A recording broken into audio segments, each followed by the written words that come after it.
K뱅크 상장 지연으로 소가리를 해오던 BC카드의 부담이 줄어들 전망입니다.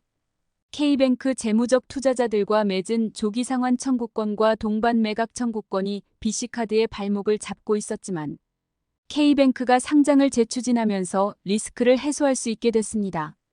BC카드는 지난 2020년 K뱅크의 최대 주주로 올라섰습니다. 당초 KT 주도로 K뱅크가 설립됐지만 KT가 공정거래법 위반 혐의로 대주주 적격성 심사가 중단되면서 BC카드가 KT를 대신해 K뱅크 지분을 넘겨받았습니다. 당시 K뱅크는 자본 확충 필요성이 제기되면서 2021년 1조 2,500억 원 규모의 유상증자에 나섰습니다. BC카드는 지분율 34%에 대한 배정 물량 100%를 소화하기 위해 4,250억 원을 투입했습니다. BC카드는 비용뿐만 아니라 미래 리스크까지 짊어졌는데요. K뱅크의 기존 주주들 대부분이 유상증자의 불참 의사를 밝히면서 신규 재무적 투자자들을 끌어들이기 위해 수익을 보장한다는 조항을 넣었습니다. K뱅크가 특정 시점까지 상장을 완료하지 않으면 BC카드가 FI들의 지분을 매입해야 한다는 드래그 언론을 포함했습니다. 여기에 계약상 중대한 위반을 할 경우 투자자들의 풋옵션 행사가 가능하다는 조항도 포함했습니다. BC카드의 지난해 9월 말 기준 자본금이 1조 4,831억 원이란 점을 고려하면 절반에 가까운 부담을 지고 있습니다.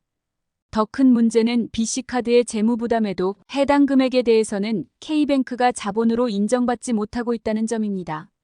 금융당국이 국제결제은행 기준 자기자본으로 인정할 수 없다고 판단했기 때문입니다.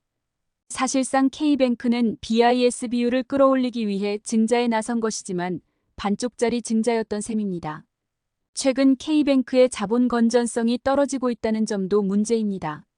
실제로 K뱅크의 지난해 9월 말 기준 BIS 비율은 13.91%로 1년 전보다는 0.6%포인트 낮아졌지만 2년 전 19.82%와 비교하면 5.91%포인트나 악화됐습니다.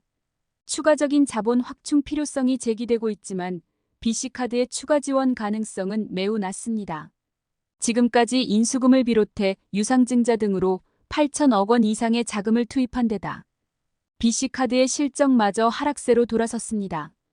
BC카드의 지난해 3분기 누적순이익은 696억 원으로 전년 동기 대비 48.2% 감소했습니다. BC카드의 경우 경쟁 카드사들과 다른 수익 구조를 가지고 있습니다. 은행이나 타 카드사들에게 결제망을 제공해 이용 수수료를 받는데 매입 업무 비중이 전체 매출의 80% 이상을 담당하고 있습니다. 하지만 최근 신용카드사들이 독자 결제망을 구축해 회원사들이 이탈하고 있어 이익 자체가 줄어들고 있는 상황입니다. 이런 이유로 K뱅크의 상장은 매우 시급한데요. K뱅크의 자본 건전성을 끌어올릴 수 있는 사실상 유일한 기회인데다 BC카드가 갖고 있던 7,250억 원에 대한 리스크 해소까지 동시에 할 수 있습니다. 다만 BC카드와 FI 간 조항 때문에 K뱅크의 기업 가치도 매우 중요해졌습니다. K뱅크가 제대로 된 기업 가치를 평가받지 못하거나 FI들의 기대에 미치지 못할 경우 FI들이 환매를 요구할 수 있습니다. 현재 K뱅크가 기대하고 있는 기업 가치는 약 5조 원입니다. 지난해 상장 철회 당시 증권가에서 전망한 K뱅크의 기업 가치는 3조에서 4조 원 되었으나 최근 증시와 투심이 다시 회복되면서 이보다는 높게 평가받을 가능성이 열려 있습니다.